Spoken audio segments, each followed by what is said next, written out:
ठाकुर साहब, इस पर गलत इल्जाम लगा है। आप तो मुझे जानते हैं, जिंदगी में कभी कोई गलत काम नहीं किया मैंने। ये तो मेरा ही भाई है, एक ही माँ के पेट से पैदा हुए हैं हम। रावण और विभीषण भी तो एक ही माँ की पेट से पैदा हुए थे। ये तुम्हारा भाई है तो ये जरूरी नहीं कि ये गलती नहीं कर सकता। ठाकुर साहब, क्षमा कर दीजिए।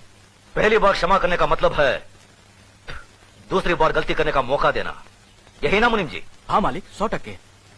कल पंचायत में फैसला होगा। ठाकुर साहब, एक बार और सोचिए। गजराज ठाकुर ने एक बार कहा तो समझ लेना 100 बार कहा। लेकिन मालिक,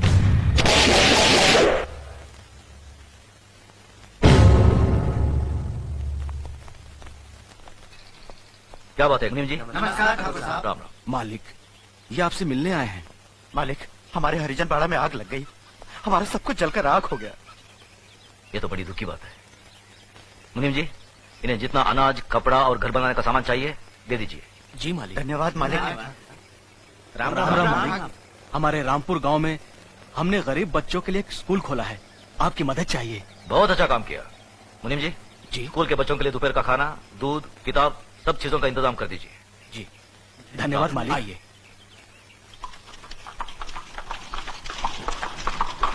अरे मुनो आ रही है। धनराज, जी बाबूजी। तुम्हारी बुआ आ रही है, उनके बेटे का इंतजाम कराओ। जी बाबूजी।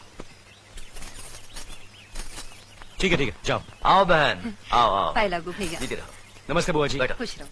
क्या बात है, इतनी धूप में यहाँ?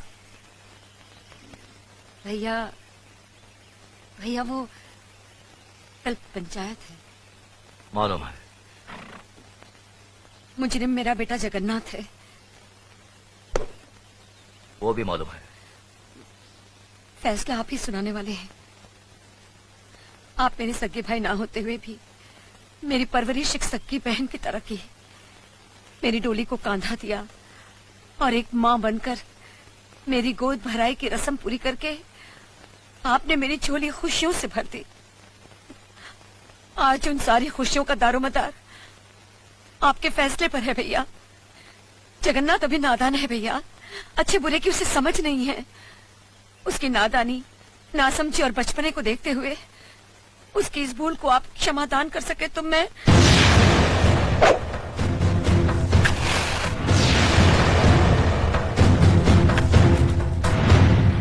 धनराज। जी बाबूजी। घर की तिजोरी में तुम्हारी माँ का जितना भी सोना पड़ा है उसे हमारी बहन को दे दो।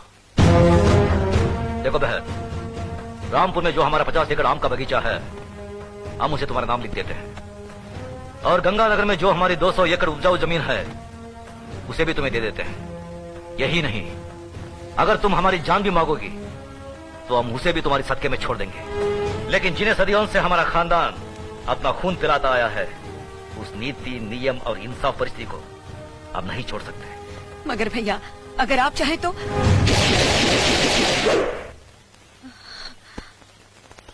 मैं जानती थी भैया कि आप अपने उसूलों और खानदान के आन से नहीं हटेंगे। मैं तो सिर्फ अपने आप को तसल्ली देने आई थी कि अगर मैं आकर आपसे विनती करती तो शायद आप अपना फैसला बदल देते। अपनी औलाद के मामले में माँ बहुत स्वार्थी होती है। अगर मुझसे कोई भूल हो गई हो तो माफ करना भैया।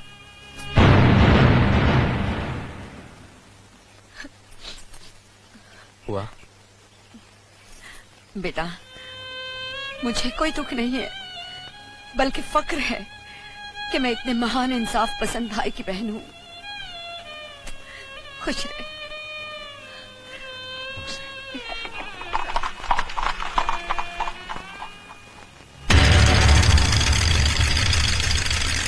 अरे रामू, जल्दी से बग्घी तैयार कर, ठाकुर साहब पंचायत के लिए निकल रहे हैं।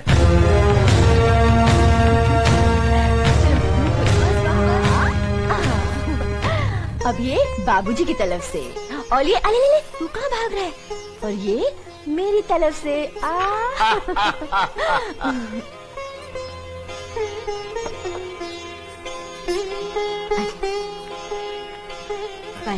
खुश रहो। अर्जुन और नकुल के लिए तुम्हारा प्यार देखकर हमारा दिल बाग बाग हो गया। अपनी भाभी से कोई देवर इतना प्यार कहाँ पाता है? बाबूजी, देवर भी तो भाभी के बच्चे ही होते हैं। वाह बहू वाह, कितनी ऊंची बात कही। सदा सुखी रहो।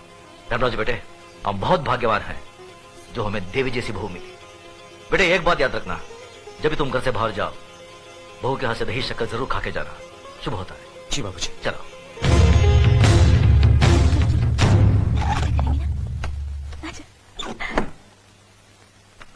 टाटा पिताजी। टाटा पिताजी। चले बाबूजी। चलो।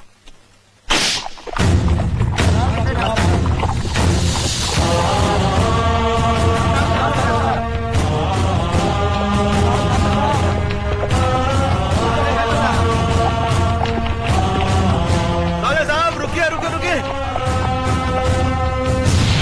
साले साहब, आदमी कितना भी बड़ा क्यों ना हो, अपनी बहन बेटी के दरवाजे के सामने आकर उसका सर झुक ही जाता है। दुआ सलाम ना सही, अंदर आकर जलपान तो करते जाइए। हम इस वक्त बहन के भाई नहीं, पंचायत के सरपंच है। क्या तुम ये भूल गए कि जिस घर का मुकदमा पंचायत में हो, उसका फैसला हो जाने तक हम उस घर का पानी तक नहीं पीते। एक बार फैसला हो जाने दो, उसके बाद साथ बैठकर जी भरकर खाना खाएंगे। फैसला जरा सोच समझ कर करना गजरा साहब। जगन्नाथ सिर्फ मेरा ही नहीं, तुम्हारी बहन का भी बेटा है। कहीं कुछ गलत हुआ तो नतीजा बहुत बुरा होगा। चलो धर्मराज।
मालिक, मेरी बेटी लकड़ियां चुनकर आ रही थी। रंजीत सिंह के बेटे जगन्नाथ ठाकुर ने इसकी इज्जत लूट ली। हम गरीब हैं, इज्जत के सिवा हमारे पास कुछ नहीं है। अब कौन इससे शादी करेगा? अब कौन इसका हाथ थामेगा? आप न्यायमूर्ति हैं, आप ही फैसला कीजिए मालिक।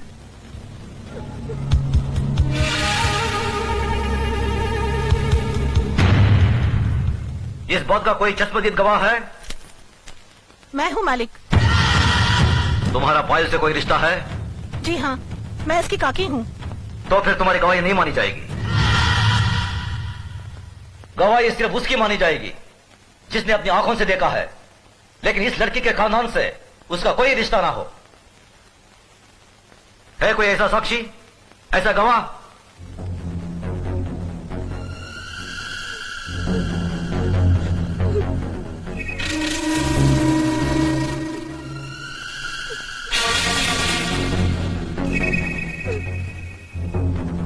मैं हूँ मालिक। मैंने देखा है। तुमने क्या देखा है बेटे?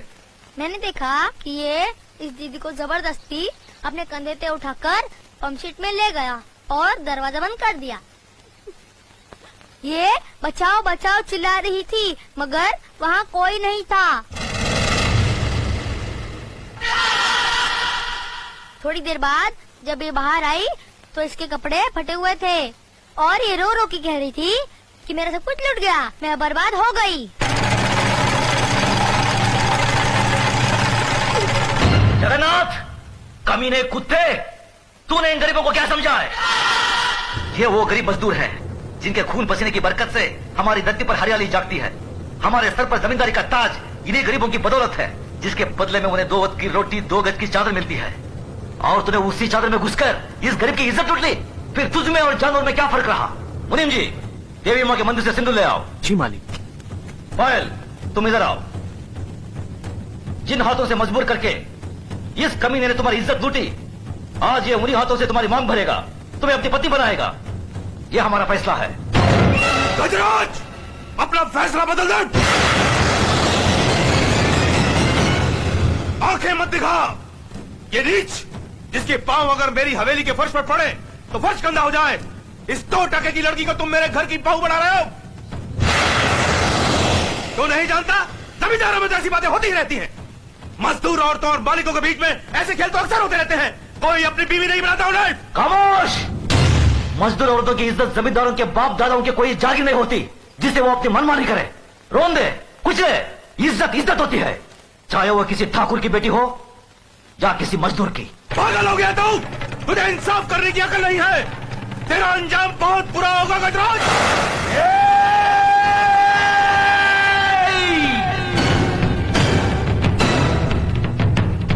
इसके आगे एक लफ्ज भी बोला तो जुबान खींच लूंगा।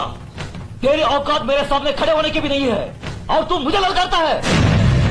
गजराज ठाकुर ने कभी किसी अंजाम की परवाह नहीं की। अगर परवाह की है तो सिर्फ अपनी आन, इंसाफ, अखलाक और ईमान की। इस लड़की की जन्म, जात, नाम, इसकी कोई अहमियत नहीं है हमारी नजर में। अहमियत है तो सिर्फ इसकी इज्जत, इसकी पवित्रता की। जगन्नाथ, मांग मरी इसकी। गजराज!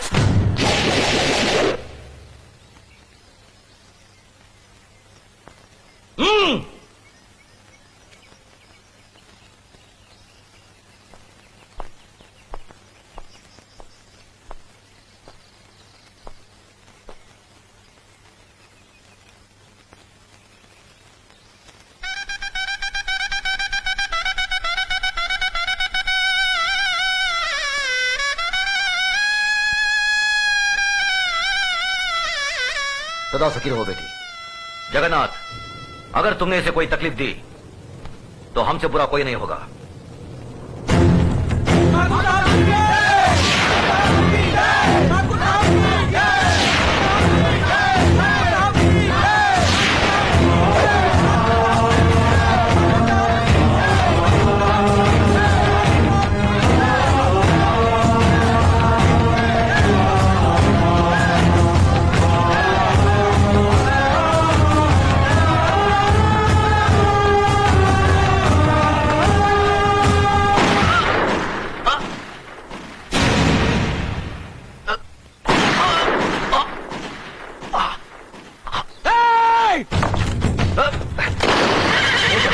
नहीं, अपनी बुआ की बात उजाड़ना तुम्हारा धर्म नहीं है।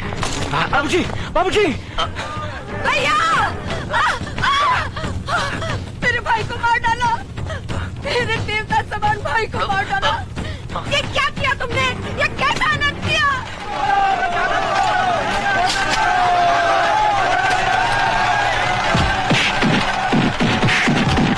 रुक जाओ, छोड़ दो उसे। जो अपराध उसने किया है उसकी सजा उसे जरूर मिलेगी। आज से 18 साल के लिए हम रणजीत सिंह ठाकुर को समाज और बिरादरी से बाहर करते हैं। आज के बाद अगर कोई भी इसके परिवार के साथ किसी भी तरीके का संबंध रखेगा तो उसको भी यही सजा मिलेगी। यह गजराज ठाकुर का फैसला है। भैया, भैया! बाबूजी, बाबूजी, बाबूजी!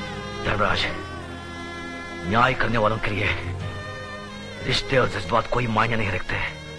बेटे, जान चली जाए पर आन ना जाने पाए। जान देकर जो आन की रक्षा करता है वही न्यायाधीश इंसाफ के आकाश की बुलंदी को छूता है।